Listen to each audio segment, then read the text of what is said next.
Alors, bonjour à toutes et à tous. Bonjour et bienvenue sur ce nouveau webinaire de la chaire Protection sociale et territoire. Donc, je m'appelle Pierre Meyer et j'ai la chance de piloter avec Gilles Nézosi cette chaire d'enseignement portée par Sciences Po Lyon et par l'École nationale supérieure de la sécurité sociale depuis maintenant un peu plus de 4 ans. Et nous organisons un certain nombre de webinaires tout au long de l'année. Nous en faisons 3 à 4 par an. Nous avions déjà proposé un webinaire le 30 novembre 2023 sur santé mentale et territoire. Alors depuis, la santé mentale, vous le savez tous, c'est une grande cause nationale. Et nous avons souhaité faire un webinaire en nous intéressant de manière plus précise à la question de la santé mentale des jeunes actifs. Un webinaire sur la santé mentale des jeunes actifs avec intervenants qui vont être passionnants évidemment, qui sont divers et qui sont d'âges différents. On en a, tout de suite, je lève un voile, on en a deux qui ont a priori moins de 30 ans et deux qui ont un peu plus de 30 ans et qui vont pouvoir, tous les quatre, nous faire partager leur expérience. Donc, ce que je vous propose très rapidement, c'est que effectivement nos invités se présentent. On commence par Cécile Lassus-Carrois. Bonsoir à tous, ravi de participer à ce webinaire sur un sujet qui évidemment résonne tout particulièrement pour moi et vous le verrez à différents titres, mais aussi parce que d'ailleurs je suis moi-même maman de deux jeunes actifs de 24 et 26 ans, donc j'essaye de les accompagner au mieux sur ces sujets. Et puis juste pour dire un mot, voilà, moi je suis DRH du groupe Vive, un poste que j'occupe après un parcours dans le domaine des ressources humaines qui m'a amené à pratiquer ce métier dans différents contextes et donc aujourd'hui au sein du groupe Vive, mais sur lequel je reviendrai un peu plus tard. Très bien. Julie Cartaillé. Bonjour à tous, merci de m'avoir proposé de participer à ce séminaire. Je suis ravie d'être ici, je suis moi-même une jeune active, je lève le voile, du coup je suis une des moins de 30 ans. Je suis également doctorante à l'Université Paris-Cité en économie de la santé sur la thématique de la santé mentale des jeunes adultes.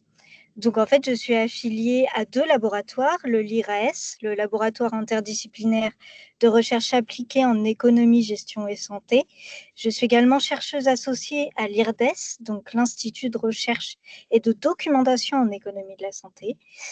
Et je suis également chargée de recherche dans une association de promotion et de prévention en santé mentale focalisée sur les jeunes adultes et les étudiants, qui s'appelle Nightline France, et je reviendrai un petit peu plus tard sur cette association.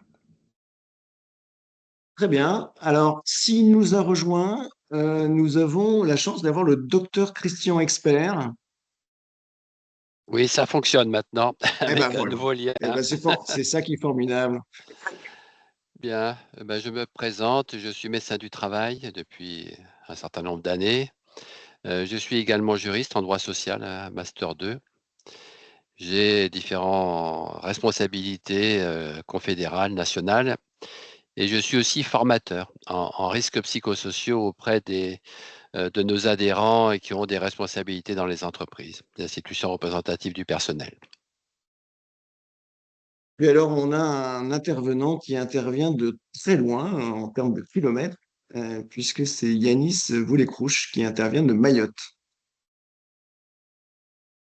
Oui, merci beaucoup et bonsoir à toutes et à tous. Très content d'être là pour ce webinaire de la chaire. Et du coup, enchanté, moi c'est Yanis et je suis un alumni de Sciences Po Lyon de la promo 2021, si ma mémoire est bonne. Et donc, je fais partie aussi des deux jeunes actifs présents encore, peu pour longtemps, mais encore j'en profite un petit peu.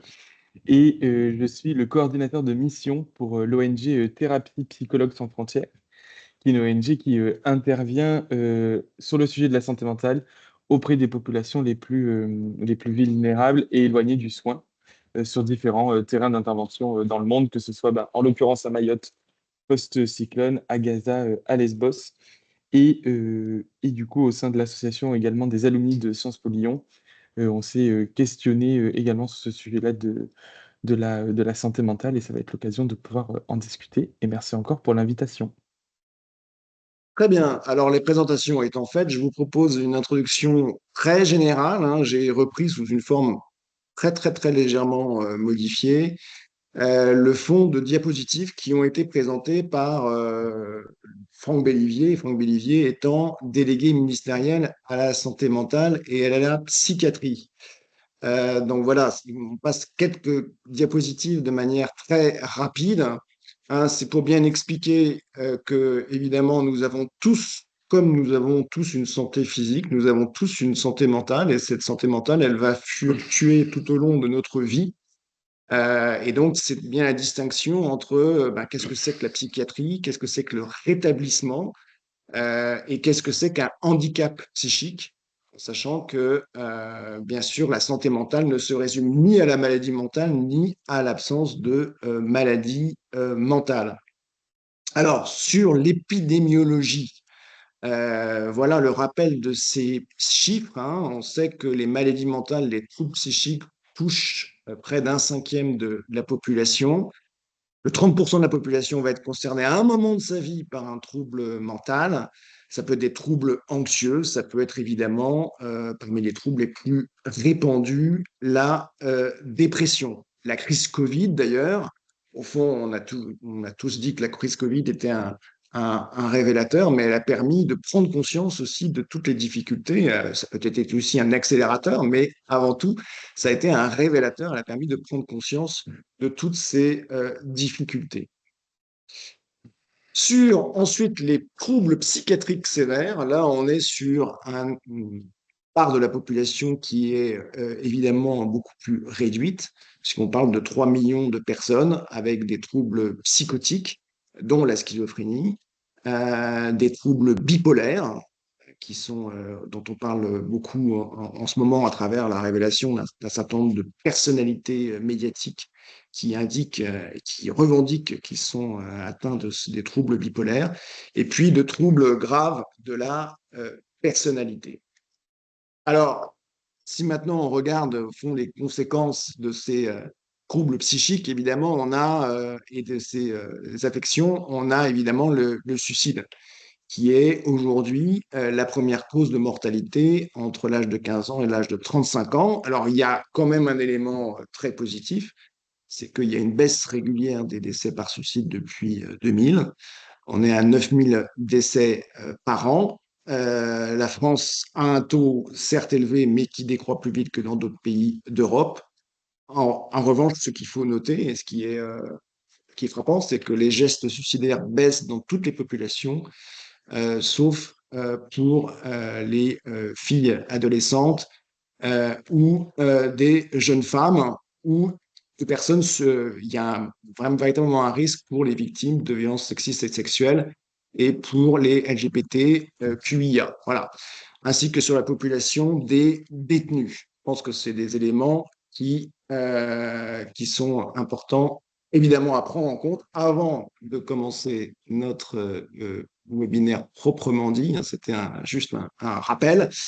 Au fond, cette question des jeunes actifs, on a choisi ce thème en lien avec Samuel Galtier, directeur santé mentale de VIV3, hein, puisque nous organisons ce webinaire, j'aurais dû le dire en annonce, nous organisons ce webinaire avec VIV3, et c'est un travail de collaboration dont nous sommes très contents, évidemment, à la chaire. Et donc, la question des jeunes actifs, c'est évidemment une population qui est intéressante. Hein, qu'est-ce qu'on appelle un jeune actif? C'est une personne qui travaille, on va dire, depuis 5 ans et moins de 5 ans. C'est un peu comme ça qu'on a vu le sujet. Mais on va tout de suite voir avec vous, hein, Julie Cartaillet, que ce n'est pas évident d'isoler les jeunes actifs au sein de la population des moins de 30 ans. Julie? Oui, c'est tout à fait ça. En fait, les publications scientifiques, notamment en ce qui concerne la prévalence, comme vous l'avez montré, et l'épidémiologie, on est plutôt sur des cibles d'âge, des tranches d'âge.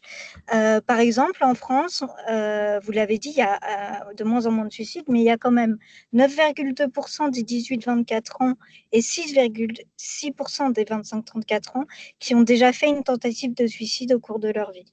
Et pour la dépression, par exemple, c'est à peu près un jeune adulte sur 5, donc de 18 à 34 ans, qui souffre de dépression 2021. Donc ça reste quand même une problématique de santé publique majeure. Donc là, je parlais de population au niveau de son âge.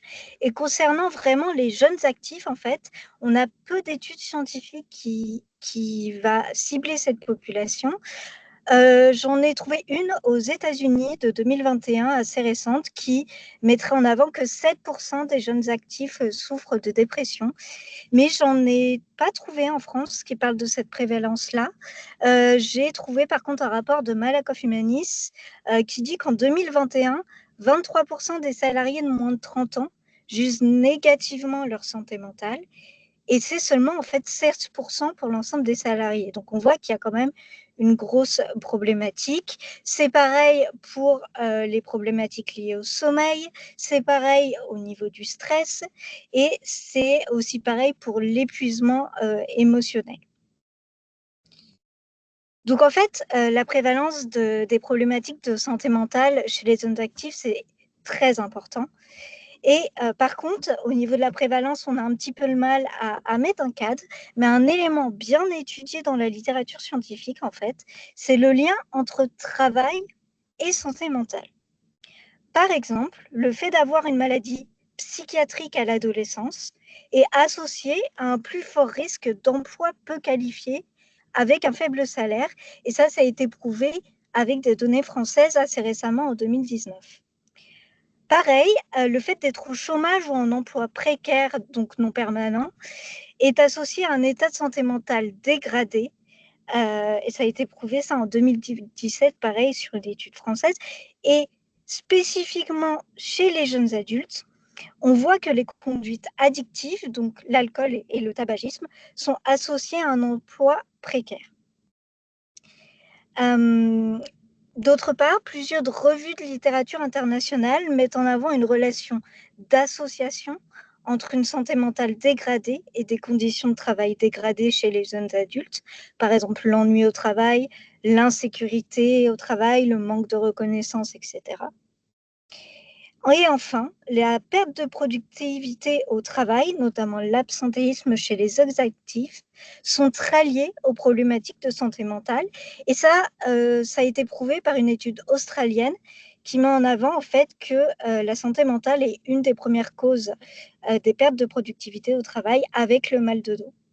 Et pourquoi je n'ai pas parlé de causalité dans ce que je viens de vous dire? En fait, parce que ce sont souvent des liens d'association qui sont mis en avant dans ces études scientifiques, car en fait, statistiquement, dans ces études-là, il est très difficile de prouver un lien causal dans un sens vers un autre ou inversement, puisque les deux peuvent jouer l'un sur l'autre. Alors, pourquoi en France, il n'y a pas beaucoup d'études sur les jeunes actifs? Tout simplement parce qu'il est difficile de les identifier dans les bases médico-administratives pour étudier leur santé mentale. Du coup, dans ma thèse, moi, j'ai choisi de me focaliser sur les 18-25 ans. J'ai du coup repris un critère d'âge. Et comme je l'ai évoqué, en fait, c'est comme les jeunes actifs. Cette population est extrêmement touchée par les problématiques de santé mentale. Et ça entraîne en fait des problématiques économiques. Par exemple, la santé mentale, c'est le premier poste de dépense pour la sécurité sociale en 2024. Et les coûts indirects de la santé mentale touchent particulièrement les jeunes adultes. Par exemple, une étude récente a montré que la santé mentale impactait les résultats et les poursuites d'études des jeunes adultes, mais aussi l'obtention ou le maintien en emploi.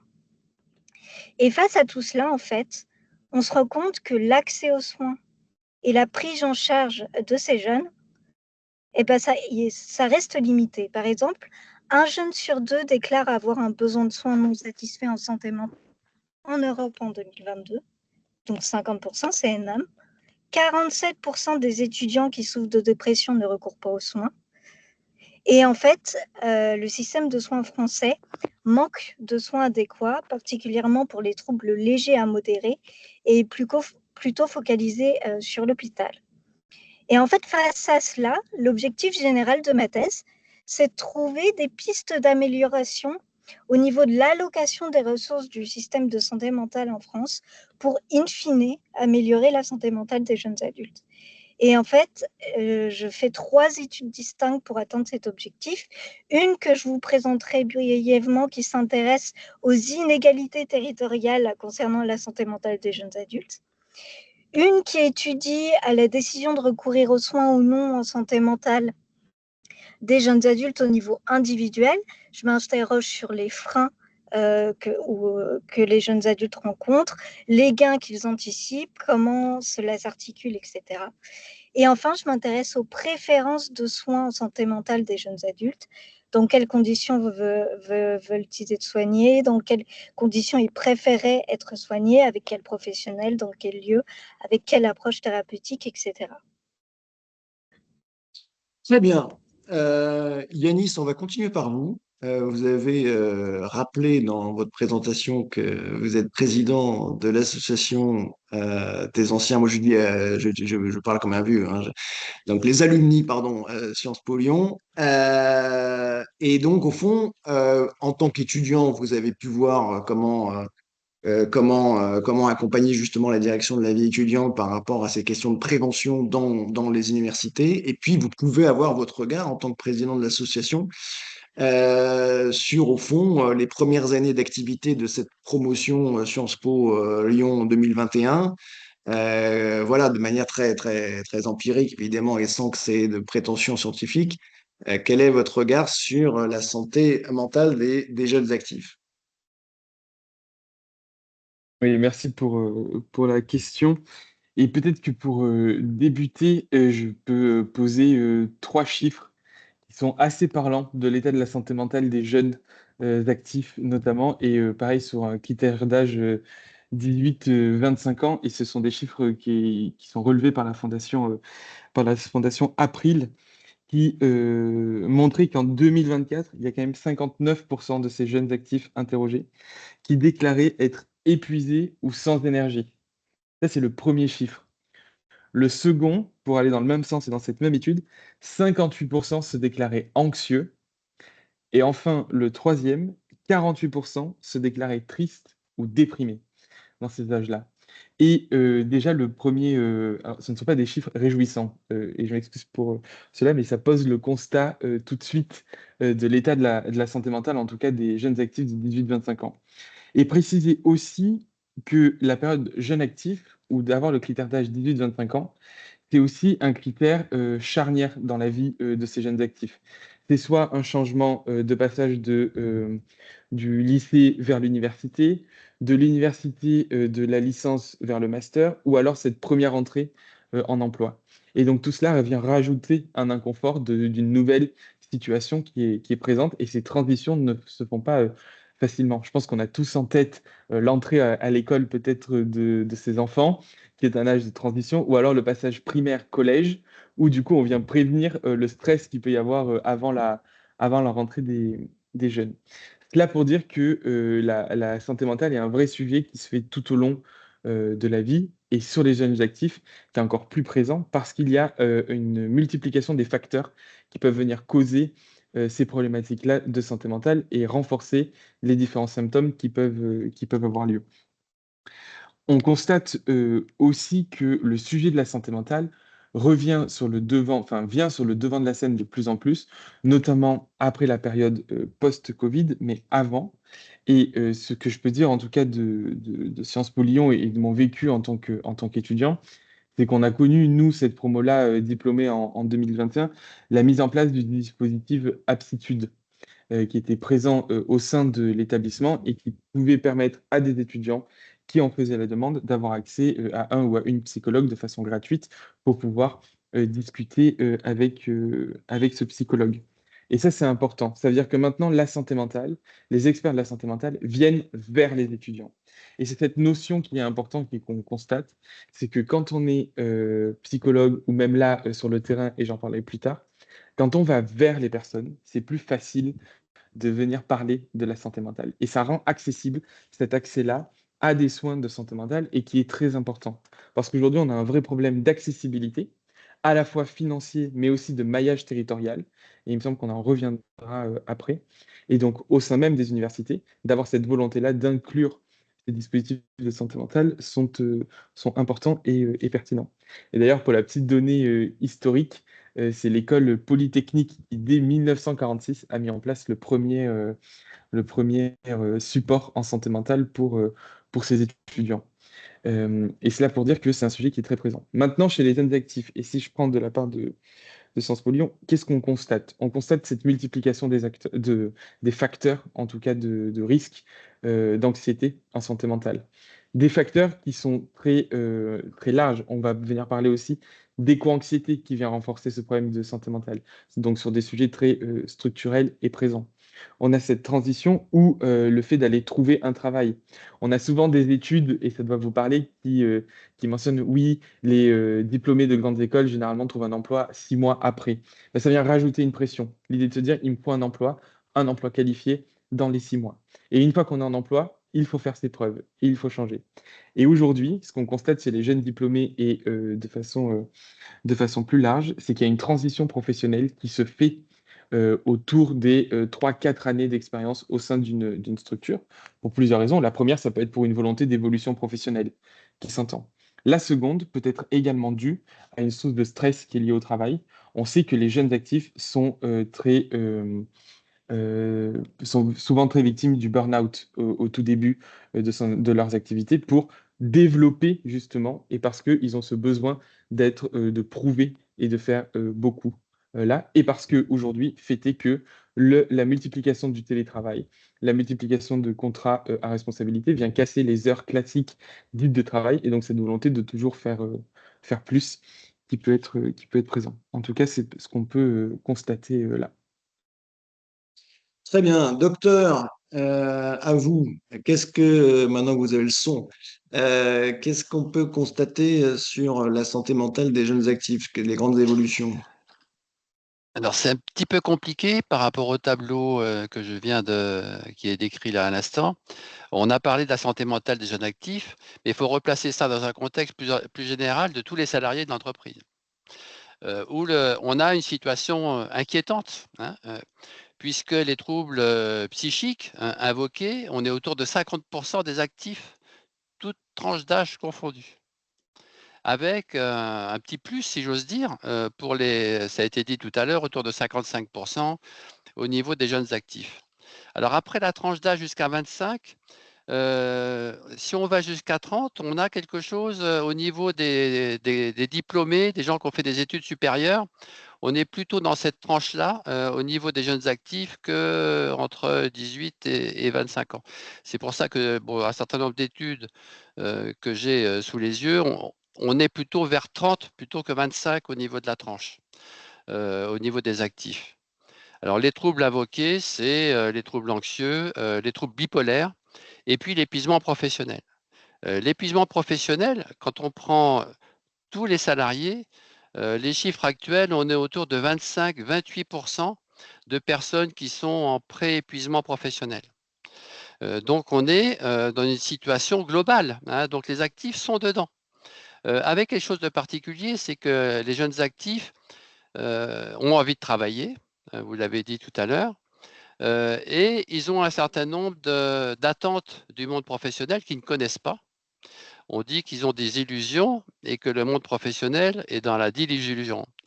Et toutes les attentes, pratiquement, qui sont des critères de bonne santé mentale, de bien-être au travail, finalement, ils ne les trouvent pas. Et on a un modèle de hiérarchie, de manager. Il y a un rapport IGAS que je vous invite à consulter, hein, qui vient d'être publié là au mois d'avril, dont j'ai pris connaissance un petit peu plus tôt, qui compare les méthodes managériales en Europe Et au niveau de la France, on est dans une structure pyramidale avec peu de dialogue, peu de reconnaissance, et en fait, tous les critères de mal-être au travail, en quelque sorte, hein, et qui mènent vers l'épuisement professionnel et les troubles anxieux. Et dans ces études-là, il y a quelque chose d'intéressant au niveau des jeunes, quand on les interroge, ils ont envie de quitter l'entreprise quand ils sont dans cette situation, mais pas pour ne pas travailler, mais plutôt d'aller vers quelque chose de l'auto-entreprise, de pouvoir monter leur propre boîte. Donc on voit qu'il y a un problème par rapport aux attentes et par rapport à la hiérarchie. Il y a aussi une grande attente entre l'équilibre vie professionnelle et vie personnelle. Là aussi, surtout quand on commence, on leur demande beaucoup aux jeunes actifs, peut-être plus encore que les autres, parce qu'ils viennent, ils ont des nouvelles connaissances, et puis on essaye de les stimuler, hein, et en fin de compte, ils sont encore plus à risque par rapport à l'épuisement professionnel. Et dans cette situation-là, ils se disent que peut-être la solution, c'est de monter sa propre boîte. Au moins, je ne subirai pas cette pression qui est au niveau de la hiérarchie. Au niveau de l'étude de l'Institut Montaigne, il y a quelque chose d'intéressant aussi, c'est la perception harcèlement moral et sexuel. On est dans des chiffres assez étonnants chez les jeunes, puisqu'on est autour de 17% au niveau du harcèlement moral et 27% des jeunes actifs, pardon, pensent qu'ils subissent un harcèlement moral, un quart des jeunes actifs, et 9% harcèlement sexuel. Et donc là aussi, on est devant une problématique importante, comme une situation qui va générer des troubles psychiques. Voilà ce que je voulais dire en préliminaire. Très bien. Cécile, euh, on voulait pour ce webinaire une DRH investie d'un groupe mutualiste, d'une entreprise investie sur le sujet. Alors, on a choisi la DRH du groupe mutualiste de protection sociale Vive, hein. Alors, peut-être nous commencer à nous rappeler, alors pour le coup, à nous présenter le groupe en tant que tel. Oui, très bien. Alors oui, effectivement, un petit mot sur le groupe Vive, et puis comme ça me donnera aussi l'occasion d'évoquer Vive 3, donc qui est effectivement partenaire pour ce webinaire. Mais donc Vive, c'est le premier groupe mutualiste français de protection sociale, hein. On fait trois grands métiers. Notre premier métier, c'est essentiellement c'est l'assurance et essentiellement l'assurance de personnes avec des marques comme Harmonie Mutuelle, MGEN, MNT. Notre deuxième métier, justement, au travers de Vive 3, c'est le soin et l'accompagnement, avec une offre de service qui va aller de la petite enfance aux obsèques, donc qui accompagne tous les moments de la vie. Et puis notre troisième métier, c'est le logement social, avec le groupe Arcade Vive, qui est le quatrième bailleur social en France. Peut-être quelques chiffres pour que vous compreniez aussi peut-être l'envergure du groupe. Donc Vive, c'est un peu plus de 11 milliards d'euros de chiffre d'affaires, 10,6 millions de personnes protégées. C'est 48 000 salariés. On recrute quasiment 5 000 nouvelles personnes chaque année. Et c'est 1800 établissements dans les métiers du soin et de l'accompagnement. Donc, au travers et de ces métiers et de ces chiffres, vous voyez que le sujet de la santé, il est évidemment hyper important pour nous. Et c'est d'ailleurs pour ça qu'on a décidé de faire de ce sujet de la santé et de son accessibilité notre raison d'agir. Donc, voilà, c'est absolument central. Et quand on parle de santé, c'est vraiment, on parle de santé globale, hein, qu'elle soit physique et mentale. Donc, vous l'aurez compris, la santé, elle est vraiment au cœur de notre stratégie. Et d'ailleurs, en termes de prévention, hein, quand on parle à nos clients, on a deux thématiques assez cœur dans notre stratégie aujourd'hui, à la fois le sport santé et la santé mentale, parce qu'on sait à quel point, voilà, c'est des déterminants importants de la vie. Et notamment, enfin là, tout le monde a commencé évidemment à en parler, mais c'est aussi ce qu'on pousse parce qu'on a des clients employeurs. Donc voilà, donc on pousse beaucoup d'idées et on essaye de vraiment sensibiliser autour de ce sujet de la santé mentale, parce que je pense que j'ai pas besoin de convaincre les personnes qui écoutent ce webinaire aujourd'hui, mais on sait très bien qu'un cadre professionnel attentif au bien-être psychologique des collaborateurs est un véritable enjeu pour l'entreprise et de manière très concrète en fait, hein, on sait très bien qu'une bonne santé mentale, eh bien, c'est moins d'absentéisme, c'est des gains de productivité supplémentaires, c'est une meilleure cohésion et Dieu sait qu'on a besoin de plus en plus de collaboration. Enfin, voilà, donc c'est sûr que nous, vis-à-vis aussi de nos clients employeurs, c'est des sujets sur lequel on travaille beaucoup. Mais l'idée, c'est évidemment que j'ai aussi un propos, là j'en finis avec mon petit propos sur Vive. Et peut-être pour revenir sur la fonction RH, eh ben, enfin, je vais pas reprendre tout ce qu'ont dit les personnes qui ont parlé avant moi, mais évidemment, on voit très bien que la santé mentale et en particulier la santé mentale des jeunes actifs devient un sujet de préoccupation de plus en plus important et qui est prise en compte dans les politiques RH, en tous les cas celle du groupe Vive. Peut-être moi en tant que DRH, un point d'ailleurs qui a été soulevé mais qui me frappe le plus, c'est finalement cette très forte évolution du rapport au travail qu'ont les jeunes actifs. Voilà, ils expriment des attentes très différentes. Et notamment, je reprends ce sujet parce que je pense que c'est quand même très important que voilà, les DRH prennent conscience de ça. On a des attentes très différentes sur les équilibres de vie, hein. Et d'ailleurs, ça crée un peu des chocs intergénérationnels. Et ça aussi, c'est le sujet on doit travailler. On voit que ces jeunes générations, par moment, elles ont du mal à être comprises par certains de nos managers parce qu'effectivement, au même âge qu'eux, ils ne se posaient pas du tout la question de la même manière. Ils n'étaient pas du tout aussi attentifs aux équilibres de vie, au fait que le travail est important, hein. Je pense qu'il n'y a pas de débat.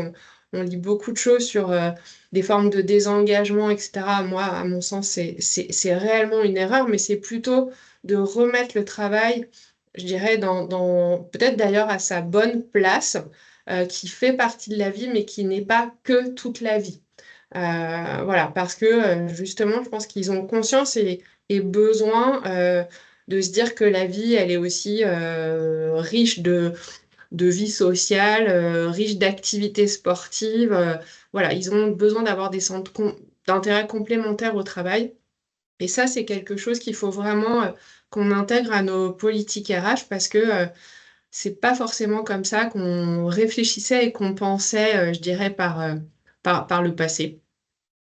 Et peut-être un dernier point que je voulais ajouter, parce qu'effectivement, on voit une montée de l'absentéisme, hein, aussi chez ces jeunes actifs. Moi, mon analyse à cet endroit aussi, en tous les cas, ce que j'observe, c'est que souvent, finalement, ça va être une réponse justement à un modèle qui ne s'adapte pas ou une incompréhension de modèle. Et par exemple, donc c'est pas tant je veux pas travailler, je suis fatiguée, enfin bien sûr je caricature, mais c'est plutôt que en fait j'arrive pas à faire bouger le modèle et que je vais aller chercher de la flexibilité finalement et je vais m'arrêter. Voilà, donc en fait c'est pour ça que je pense que analyser les causes c'est effectivement très très important pour qu'ensuite on ait des réponses adaptées. Très bien. Alors effectivement, Julie, vous avez peut-être déjà parlé du coût économique, hein, de ces questions de difficultés, notamment chez les jeunes, et puis de la montée de l'absentéisme. Parce que je pense que ça, c'est quand même un élément objectif. C'est que l'absentéisme, on sait qu'il croît en France pour toutes les catégories de salariés, mais qu'il y en a une qui était un peu à l'écart, qui était peut-être un peu à l'écart jusqu'à présent, enfin jusqu'à présent et jusqu'à il y a 10 ans, on va dire, et qui a monté, enfin qui on voit des évolutions quand même qui sont très notables. Et Cécile, vous venez d'en parler. Julie, vous voulez peut-être dire un mot sur le coût économique? Oui, oui. Alors, j'ai effectivement évoqué un coût économique et j'ai surtout parlé du coût économique qu'on appelle direct, c'est-à-dire le coût directement lié aux soins de la santé mentale. Comme je le disais, c'est le premier poste de dépense de l'assurance maladie depuis un petit moment. Mais en fait, un coût économique, il ne va pas s'arrêter au coût direct, au coût des soins. Il y a aussi des coûts indirects, et notamment ceux liés à deux choses. Le premier, qui est le plus important, c'est les pertes de qualité de vie liées à une dégradation de la santé mentale. Donc, ça a été estimé donc, pour toute la population française en 2018 à 83 milliards d'euros. Et le deuxième coût indirect extrêmement important, c'est la perte de productivité des personnes souffrant de troubles psychiques et psychiatriques, dont l'absentéisme, c'est compris dedans, qui a été estimé à 44 milliards d'euros. Donc, ce coût qu'on appelle social, c'est-à-dire rassemblant les coûts directs et indirects de la santé mentale, il est très important, et même plus important que les coûts, on va dire, que des maladies où on se dit que les coûts sont démesurés, comme le cancer, etc. Non, la santé mentale, si on rassemble tout ça, c'est un plus grand coût social que le cancer, ou ça s'en rapproche. C'est donc très important de prévenir les troubles psychiques ou les problématiques liées à la santé mentale dès le plus jeune âge. Ça rejoint d'ailleurs ma mission dans l'association Nightline France, qui mène des actions de prévention auprès des jeunes adultes et des étudiants, dont la fresque de la santé mentale, qui est inspirée en fait de la fresque du climat, pour informer, sensibiliser et proposer des actions collectives pour le bien-être de cette population. Très bien. Alors, docteur, là, on voit que effectivement, on va aborder avec vous en fait cette question parce que c'est là pour le coup, c'est le mot-clé, hein, c'est le mot prévention. C'est comment faire pour que des troubles de santé mentale, des difficultés de santé mentale ne s'aggravent. Et donc, c'est à ce moment-là qu'il faut intervenir. Donc, on n'arrête pas de dire sur notre système de santé, il faut faire de la prévention, il faut faire de la prévention. Là, voilà un terrain de jeu, si j'ose dire, qui est absolument rêvé. Alors, est-ce qu'on peut, avec vous, un peu aborder toutes ces questions des actions qui peuvent être menées dans les entreprises, par les DRH, par les partenaires sociaux sur la santé mentale? Alors, bien sûr, ça concerne l'ensemble des actifs, mais il faut aussi s'adresser aux plus jeunes, puisqu'on voit que le sujet se pose. À vous. Je voudrais juste ajouter quelques petits chiffres concernant ce qui vient être dit par Julie. L'agence de Bilbao, l'agence de santé européenne, a fait un calcul complètement intégré sur les coûts directs et indirects des risques psychosociaux. Et ça dit que si on investit 1 euro en prévention des risques psychosociaux, on a un retour sur investissement de 13 euros.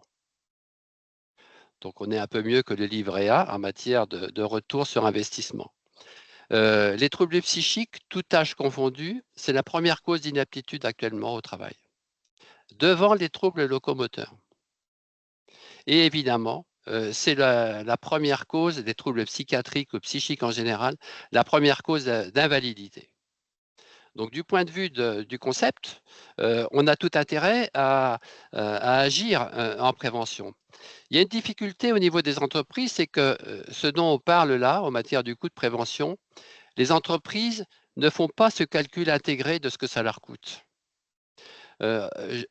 Assez souvent, j'en parle dans mes formations et la semaine prochaine, je fais une formation auprès des délégués du personnel, des membres de CSE. Et c'est très compliqué de pouvoir faire comprendre aux hiérarchies, aux managers, qu'ils ont un intérêt majeur en matière de productivité à s'investir dans la prévention des risques psychosociaux.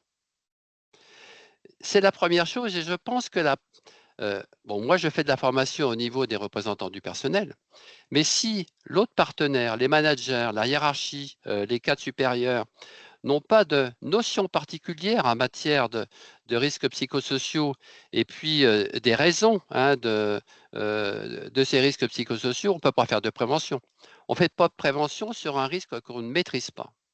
Et donc, si j'avais un message à donner à la représentante RH, c'est qu'il faut développer des formations au niveau des managers et des hiérarchies.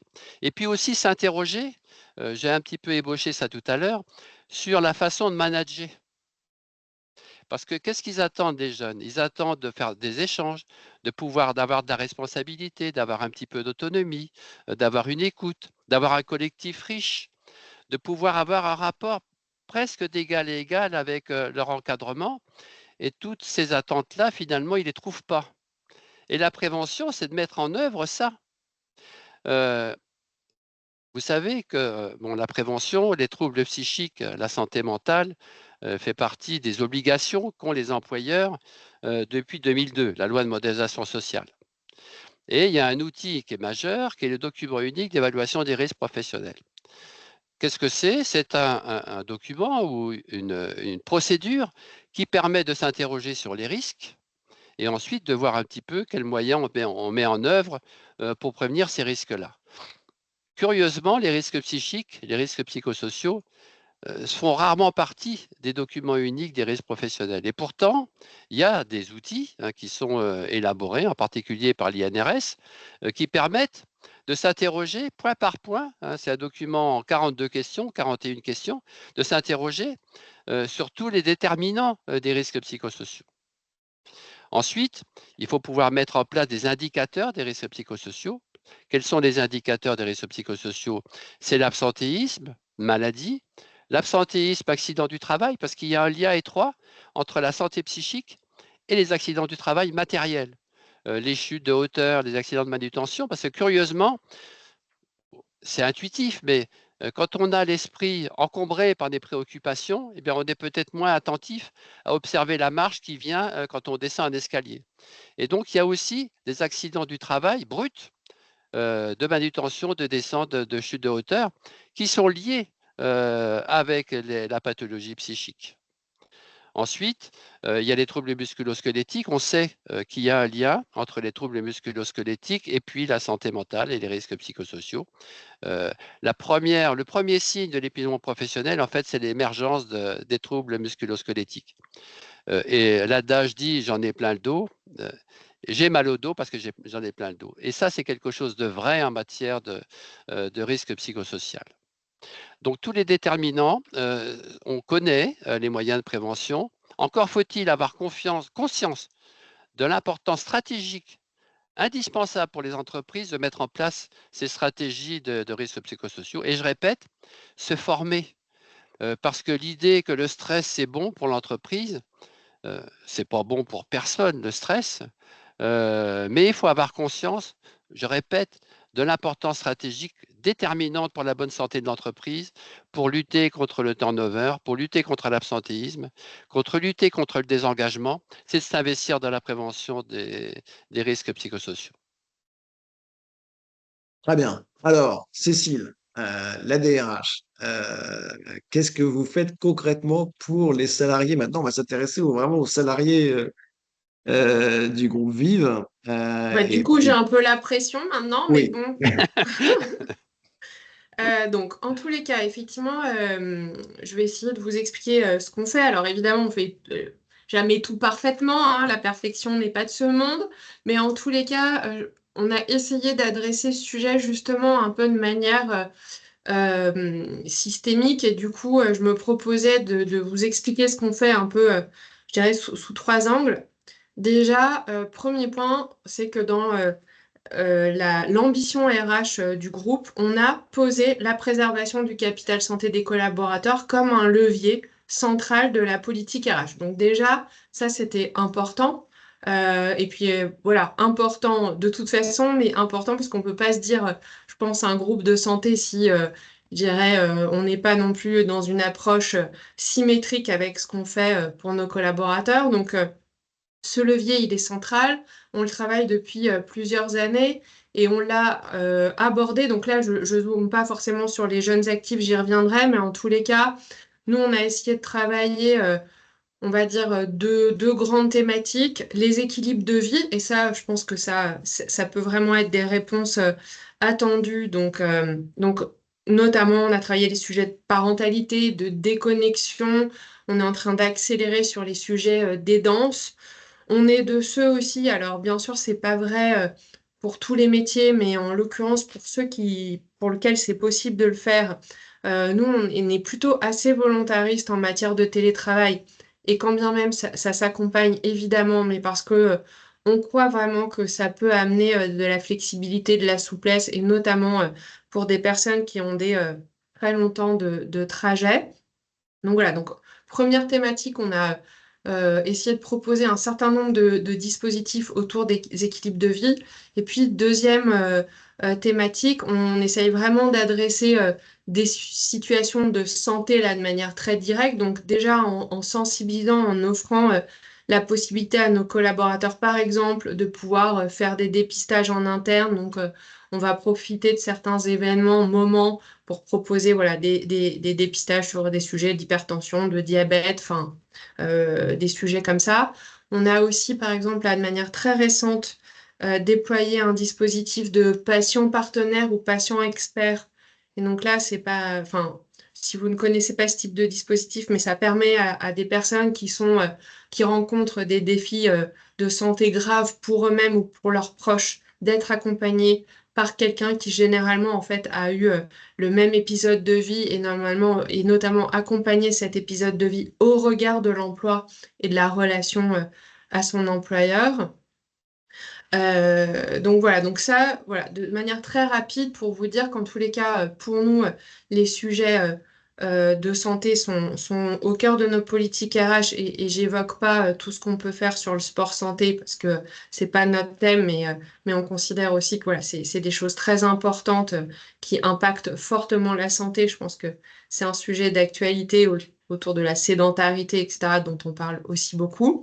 Donc voilà, première chose, on a essayé d'adresser les sujets de santé et de les mettre au cœur de nos politiques RH, donc de manière globale, et puis aussi plus spécifiquement sur la santé mentale, donc en se disant que voilà, on essaye d'informer, donc là je rejoins aussi juste les propos précédents, c'est-à-dire que on a fait un guide sur la santé mentale, on propose un certain nombre de conférences régulièrement pour aussi participer au fait que le sujet soit moins tabou, et ça, on le porte de manière globale pour les collaborateurs, ou plus particulièrement, on en parle aux managers, ou aussi aux équipes RH. D'ailleurs, on forme certains publics, notamment les RH, on l'a proposé aussi à nos partenaires sociaux aux gestes de premier secours en santé mentale pour voilà, accompagner plus particulièrement ces équipes à pouvoir mieux comprendre et accompagner des situations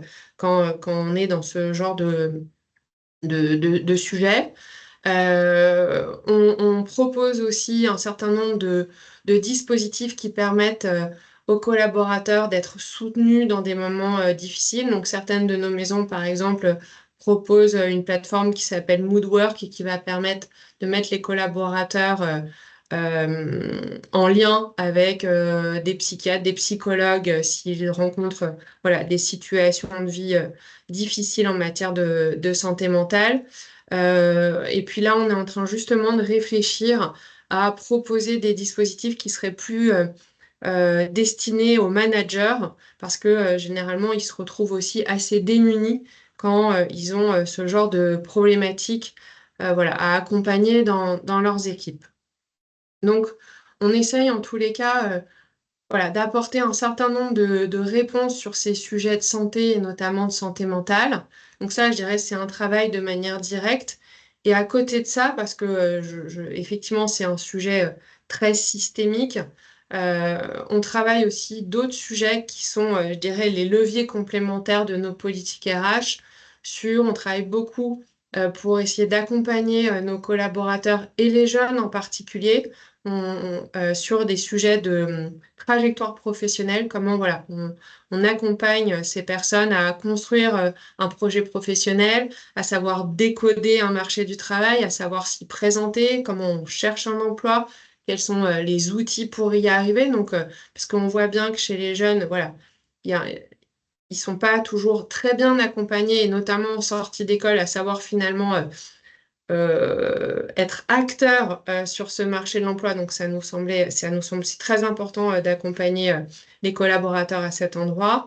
Et on travaille aussi, et là, je rejoins aussi complètement les propos précédents, à nos organisations du travail et au management pour essayer de développer des organisations du travail et des pratiques managériales qui vont être davantage soucieuses des sujets d'autonomie, de responsabilisation, etc.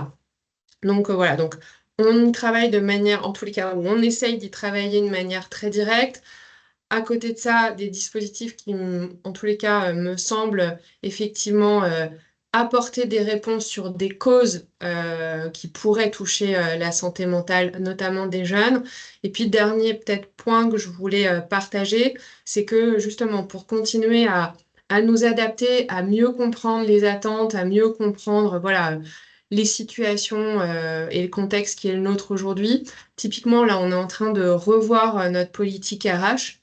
Et dans le cadre de cette révision, en fait, on a tenu à faire parler un certain nombre de parties prenantes. Et justement, on a souhaité tout particulièrement donner la parole aux jeunes. Donc, en fait, on a enfin, quasiment une centaine d'alternants qui ont travaillé autour de la politique RH du groupe de demain. On les a interrogés et on a fait émerger avec eux un certain nombre d'attentes. Donc, je vais peut-être pas toutes les lister, mais en tous les cas, ce qui remonte de ces travaux-là, c'est évidemment des attentes sur la valorisation du sens du travail, comment voilà, on développe des cultures basées sur la reconnaissance et la confiance, comment on a des opportunités aussi pour être acteur de l'entreprise, développer ses compétences, par exemple participer à des actions de mécénat ou des actions solidaires.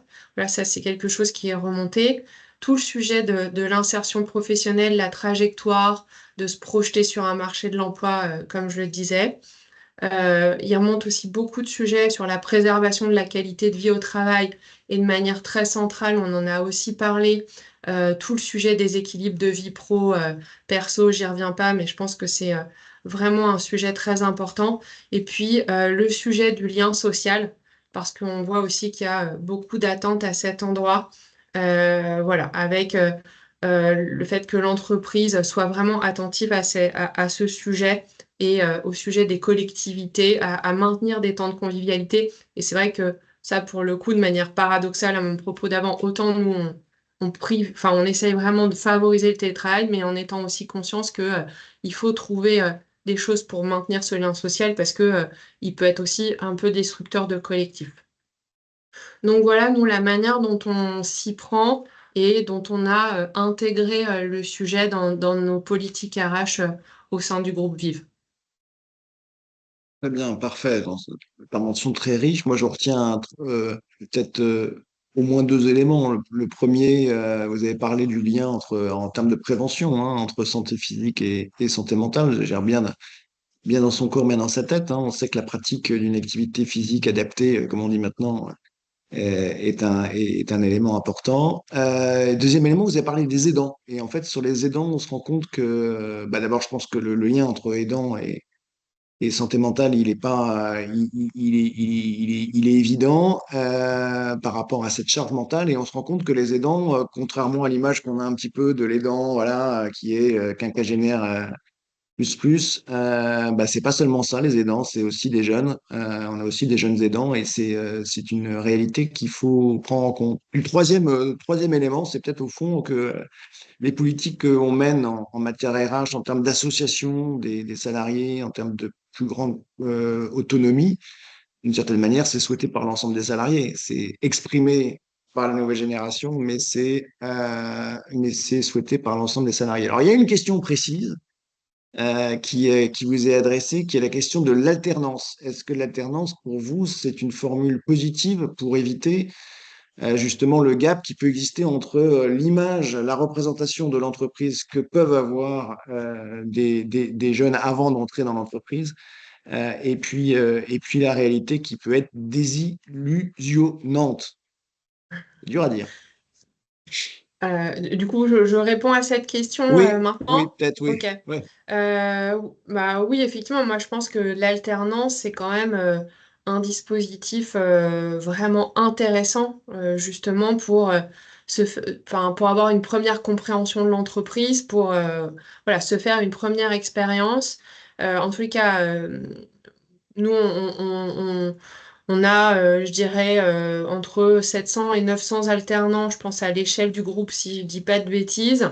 Donc c'est une population dont on essaye voilà, de s'occuper et aussi voilà, dont on les fait se réunir assez régulièrement. On est attentif à leur intégration, aussi à former les tuteurs, parce que c'est un réel accompagnement, hein, l'alternance, si on veut qu'elle soit réussie, il faut aussi avoir voilà, des personnes qui ont envie d'être tuteurs et qui apprennent à faire, à tenir ce rôle très correctement. Voilà, donc on leur propose différentes choses et différents outils justement pour notamment, c'était mon point tout à l'heure, travailler sur leur trajectoire professionnelle, réfléchir à construire un projet professionnel, à être aidé à cet endroit-là. Voilà, donc pour moi, oui, c'est en tous les cas, il me semble que c'est un dispositif qui peut être tout à fait utile pour voilà, décoder le monde de l'entreprise. Après, il faut encore tomber sur la bonne expérience, évidemment. Évidemment. Julie, vous nous avez fait un teasing formidable tout à l'heure en nous disant que vous alliez nous parler des inégalités territoriales. Alors comme ça tombe bien parce que c'est le fondement même de la chaire, c'est de regarder le lien entre protection sociale et territoire. Donc je vous laisse la parole. Oui, donc je vais me permettre de faire ces petits focus sur les inégalités territoriales au vu de la chaire d'enseignement. Donc on a parlé de plein de problématiques liées à la santé mentale des jeunes adultes, mais en fait je mets en avant dans mes travaux que ces constats en fait sont pas du tout les mêmes suivant les territoires. Par exemple, au niveau de la prévalence, elle peut être multipliée par 4 entre régions. Ça, c'est des données de l'assurance maladie très récentes. La consommation de soins des jeunes adultes, donc c'est-à-dire par exemple le recours aux psychiatres libéraux, il peut être multiplié par 17 entre départements, donc c'est énorme. Pareil, données récentes. Et en tant qu'économiste, je m'intéresse aussi à leurs dépenses de soins en santé mentale. Et sur 3 ans, elle peut être multipliée par 50 entre départements chez les jeunes adultes. Donc c'est également énorme. Et dans mes travaux, je m'intéresse plus particulièrement au concept d'efficience, c'est-à-dire que j'étudie conjointement les dépenses et les résultats de santé mentale des jeunes adultes pour produire un score qui va retranscrire en fait la part des dépenses qui participent à améliorer l'état de santé mentale des jeunes adultes. Mes résultats sont en cours de finalisation, mais en fait, on se rend compte que ces scores-là d'efficience, ils peuvent être multipliés par 1,5 aussi entre départements. Et ça, c'est aussi énorme. Et enfin, je m'intéresse aussi à ce qui peut déterminer la dépense, l'efficacité de la dépense. Et en fait, on se rend compte aussi que l'offre de soins sur un territoire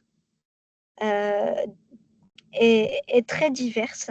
Par exemple, les lits en psychiatrie, les densités de lits en psychiatrie, donc le nombre de lits par habitant peut être multiplié par 4 entre départements et l'accès aux psychiatres par 33 entre départements.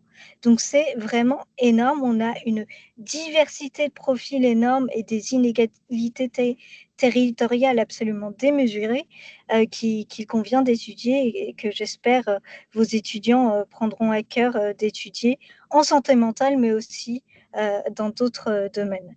Et c'est pas parce que j'ai fait une approche très macro qu'il ne faut pas s'intéresser à une approche un peu plus micro et faire des focus sur des territoires que va nous faire sur monsieur Boule-Crouche sur Mayotte, il me semble. Voilà, vous faites les transitions, alors que normalement c'est à moi de le faire, mais c'est pas grave. Formidable. Donc, oui, merci Julie. Donc, Yanis, c'est à vous. Alors, avec vous, on va, par rapport effectivement à l'offre de soins sur les territoires qui est différente, comme l'a noté Julie, et je pense que c'est un point, enfin, les chiffres qu'elle citait étaient particulièrement frappants. On va maintenant voir quelle est la réalité mahoraise, un peu avec votre témoignage aussi, hein, de ce que vous faites depuis maintenant, je crois, 3 mois. À vous. Oui, exactement. Et très bonne perche tendue, Julie. Merci pour cela. Depuis le début du webinaire, on évoque des grands chiffres, de grandes détresses en santé mentale. Eh bien, cette fois-ci, je vais prendre le contre-pied. Je vais vous donner un petit chiffre, qui est le chiffre de 11. 11, c'est le nombre de psychologues de l'éducation nationale présents sur le territoire de Mayotte pour 120 000 élèves du premier degré et du second degré. C'est-à-dire que de la maternelle jusqu'au lycée, sur le territoire à Mayotte, il y a 11 psychologues pour 120 000 élèves. Ça fait qu'un psychologue a sous son chapeau environ 10 900 élèves à suivre. Donc il y a du travail sur place. Et l'offre de soins à Mayotte en santé mentale est de grande qualité de ce qu'elle est, mais très faible et peu accessible. Ça, c'est le premier constat, en tout cas, qu'on fait quand on arrive sur le territoire et qui est marquant, et qu'on a une population qui souffre psychologiquement à différents niveaux et toutes les classes d'âge comprises. Je sors de l'axe jeune pour y revenir après. Alors, beaucoup diront le cyclone Chido a développé des stress post-traumatiques chez les patients, bien entendu. Mais ce que remarquent les professionnels sur place, c'est que le cyclone qui a été vécu le 14 décembre dernier a exacerbé l'ensemble de la détresse psychologique qui était présente sur le territoire et qui est encore une fois multifacteur. Et chez les jeunes, qui est encore une fois lié à d'autres facteurs. Si on se concentre sur le cas des jeunes et le cas particulier à Mayotte, il faut savoir que déjà sur le territoire pour le reposer, c'est que la population est majoritairement dite jeune, en dessous de 25 ans, en tout cas sur le territoire ici à Mayotte.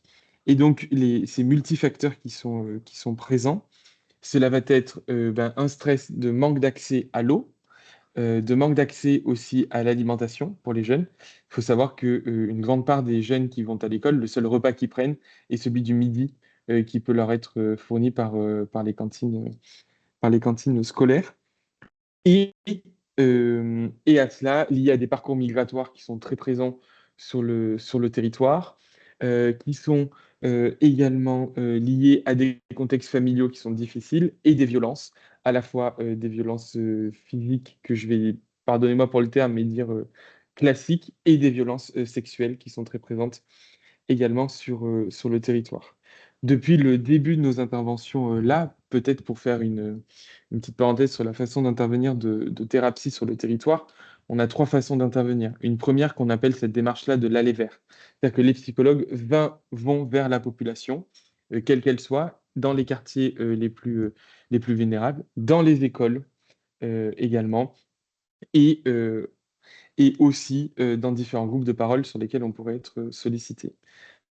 Il y a ensuite un sujet, et je reprends ce que vous disiez, Madame Lassus, sur l'accompagnement des professionnels, et notamment des personnes cadres. Il y a un vrai besoin là, où on est face à des professionnels qui, leur rôle pour certains, leur métier tous les jours, est d'aller écouter et d'avoir des récits de la part de personnes qui souffrent, mais eux-mêmes souffrent. Et c'est ce qu'on a vécu pendant la période du cyclone. Des professionnels écoutaient des personnes qui venaient se plaindre légitimement, bien entendu, de ce qu'elles avaient souffert, parler de leur traumatisme, mais eux-mêmes étaient traumatisés là. Et donc, c'est comment est-ce qu'on reçoit la parole, comment est-ce qu'on la traite. Et finalement, c'est le même cas que je vais pouvoir extrapoler au monde de l'entreprise. C'est que parfois, on est face à des managers qui reçoivent des récits de la part de leurs alternants, de la part des salariés qui vont manager, de la part de leur équipe, sur leurs conditions de travail, sur leur mal-être, mais qui eux-mêmes ne vont pas bien aussi. Et donc, c'est pour ça que dans l'offre de soins en santé mentale, et si on prend le sujet de l'entreprise, c'est important de le prendre à toutes les échelles là. Je crois que c'est le docteur Christian Expert qui l'évoquait précédemment, qui avait un sujet que les jeunes étaient de plus en plus entrepreneurs en se disant si je suis mon propre patron, je vais pouvoir avancer. Mais il y a aussi une souffrance qui est présente psychologique et une pression qui est liée à ces personnes-là. Et donc tout ça pour dire que la santé mentale concerne tout le monde, quel que soit son niveau social et quel que soit son niveau au sein de l'entreprise là. Et c'est d'ailleurs un des premiers points lorsque la santé mentale a été déclarée grande cause nationale, un des premiers piliers, c'est la déstigmatisation de la santé mentale. De plus venir se dire que aller voir un psychologue, c'est parce qu'on est fou. De devenir déconstruire l'ensemble des clichés qu'il peut y avoir. Et c'est ce qu'on peut retrouver aussi parfois à Mayotte. Et du coup, un autre chiffre sur les jeunes, il faut savoir que des individus qui ont subi un traumatisme durant leur enfance ou leur adolescence, il y a un risque de suicide qui est multiplié par 5,3 chez eux. Et donc cette prévention-là, elle est également importante. Et donc c'est le dénouement de la parole qui fait la force du lien et qui fait qu'on arrive à travailler également avec les personnes. Et nous, on le voit dans les différentes consultations qu'on peut faire quand on est sur le terrain, quand on est au plus proche des populations. Bah oui, au début, c'est difficile de venir parler de sa santé mentale parce qu'on évoque une vulnérabilité qui est personnelle. Mais petit à petit, le lien de confiance se crée et on arrive à créer et à dénouer cette parole-là pour tisser des liens et pour traiter ces sujets-là. Et encore plus chez les jeunes. Chez les jeunes ou sur le territoire à Mayotte, ce qui est compliqué, c'est que parfois, nous, il faut qu'on fasse des orientations chez des psychiatres. Bon, bah, trouver un psychiatre à Mayotte, bon courage encore. Parfois, ben, ça nécessite un suivi de très long terme. Sauf que les psychologues libérales qui sont là ont des listes d'attente qui peuvent aller à 6 mois, 1 an aussi. Bon, l'unité de pédopsychiatrie du CHM a été dévastée, enfin, qui est le centre hospitalier de Mayotte, a été dévastée suite au cyclone Chido. Et donc tout ça, c'est une accumulation de problématiques sur le territoire qui crée des inégalités qui sont présentes et également des inégalités économiques. Les personnes qui ont la possibilité d'aller voir un ou une psychologue en libéral peuvent trouver une solution. Sans doute, ces personnes-là ont accès à Internet et ça va être OK pour elles d'avoir une psychologue sur Internet ou un psychologue. Mais la plupart du temps, ce n'est pas possible et c'est ce qui est compliqué là sur le territoire en termes d'inégalités qui viennent renforcer ce mal-être psychique, en tout cas chez les patients et les personnes qu'on peut rencontrer. Et l'autre vivier du coup important, étant donné qu'on ne se substitue pas à tout ce qui doit être mis en place et on ne peut pas faire de consultation de long terme, nous, parce qu'on n'a pas encore de baguette magique pour avoir beaucoup de psychologues présents sur place, c'est l'idée de se dire qu'on vient former les personnes qui sont en contact de ces populations, qu'on vient former des personnes qui sont au contact des plus jeunes, former des personnes qui sont au contact des populations les plus vulnérables pour apprendre à recueillir la parole. Ce qui est très important. Quand on écoute un récit, c'est important de savoir comment est-ce qu'on doit réagir, d'avoir une vraie posture d'écoute active et pas dire oui, oui, moi aussi je subis ça, mais plutôt de dire dans quelle posture on va entrer avec les personnes, comment est-ce qu'on va pouvoir leur faire sentir qu'elles peuvent être rassurées ensemble, qu'on a écouté son discours, qu'il est légitime, qu'on l'entend, et qu'est-ce qu'on en fait après. Et l'autre donnée importante dans ces formations-là qu'on déploie sur le territoire, c'est de se dire comment est-ce qu'on vient se protéger quand on entend ces récits-là. Il faut imaginer que les enseignants, du coup, sont en première ligne sur les territoires face aux jeunes. Et des enseignants, que ce soit tant à l'université qu'au sein des lycées ou quel que soit le niveau, en tout cas, des élèves, ils sont en première ligne. Et donc, c'est de pouvoir leur apporter ces outils-là pour les accompagner, en tout cas, à faire en sorte que les jeunes aillent mieux sur le territoire. Et étant donné qu'on a parlé du sport, bien dans mon corps, bien dans ma tête, je reprends ce slogan-là. Et c'est une alliance qu'on a fait avec une autre ONG qui s'appelle Play International, qui est une ONG qui fait de l'éducation par le sport. Et donc, on a décidé d'allier l'expertise psychologique, l'expertise de l'éducation par le sport, et de se dire, ben, pour les jeunes, on va leur faire du sport et parler de thématiques de santé mentale. Et donc, on va délier la parole et on va pouvoir leur apporter ce premier accompagnement. Et ça crée des moments assez chouettes à voir sur le terrain là. Merci beaucoup, Yanis. Julie, peut-être nous dire un mot, vous l'avez aussi déjà mentionné, mais peut-être un peu plus développé sur l'association Nightline. Oui, je vais être assez rapide. Nightline, c'est une association qui vise à améliorer la santé mentale des jeunes et des étudiants en agissant à plusieurs échelles, individuelles, collectives et systémiques.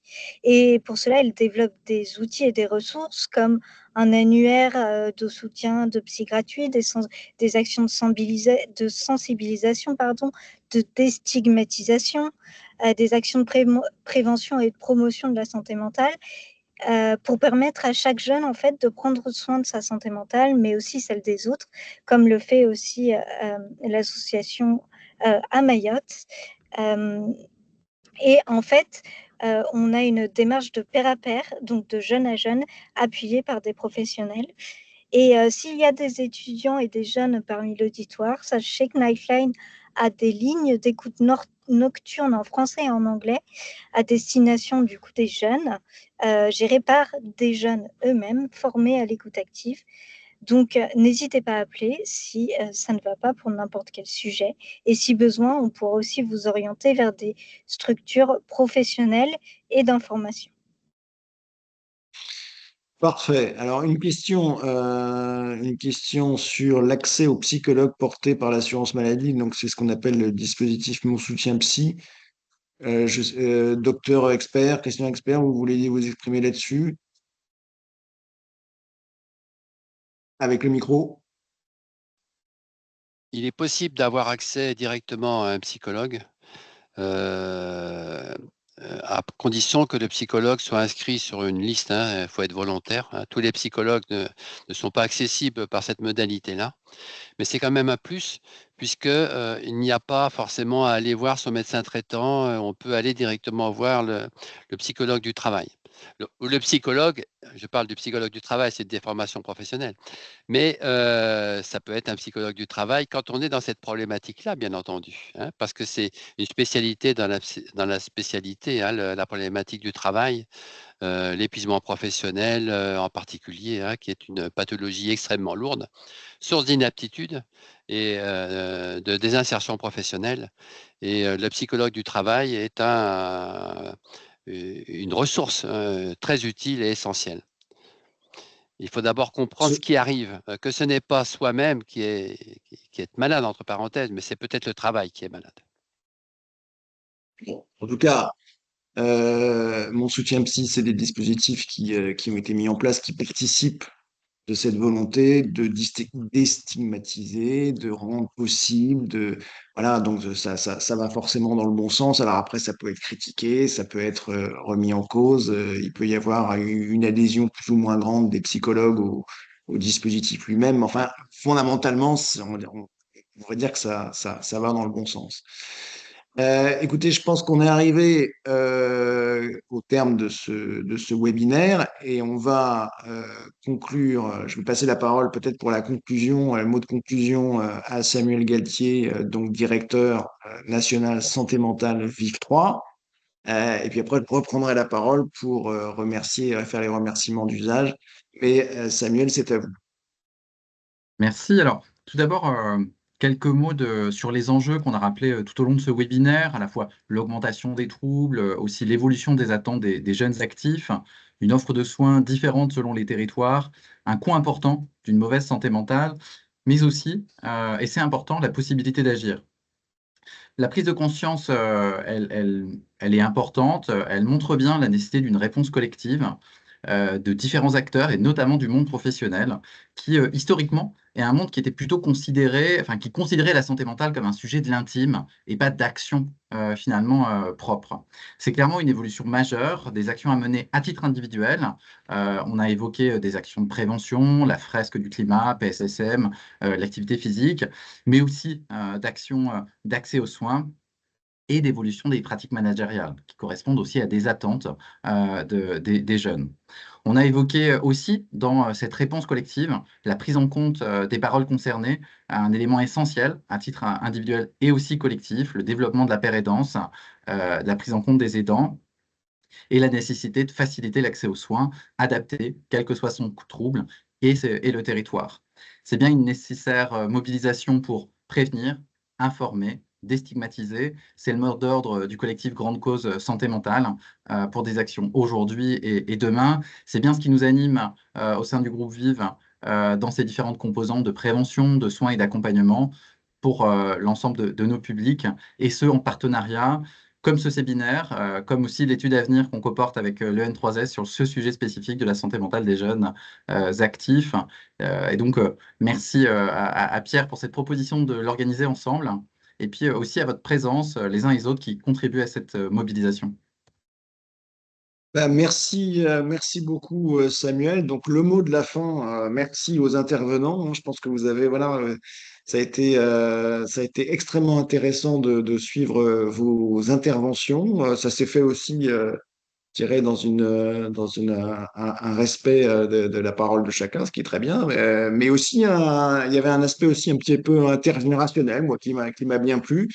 Merci à la technique. J'en profite pour dire que ce webinaire, si vous ne l'avez pas vu en entier, il va être rediffusé en vente libre sur la chaîne YouTube de l'EN3S. Donc, vous pourrez le revoir ou le voir hein, si vous l'avez raté. Et les prochains rendez-vous de la chaire, ben, dès le 26 juin. Nous faisons un webinaire sur l'investissement social dans les territoires. Il sera animé par Gilles Nézeuzi, l'autre responsable de cette chaire protection sociale et territoire. Et puis la semaine du 30 juin, ben, ça sera la semaine traditionnelle retraite et bien vieillir que j'anime avec Albert Lottmann. Voilà, merci beaucoup, merci à tous, bonne soirée, au revoir. Merci à vous. Au revoir. Merci beaucoup. Merci. Merci à Merci, au vous, bonne revoir. soirée. Au revoir.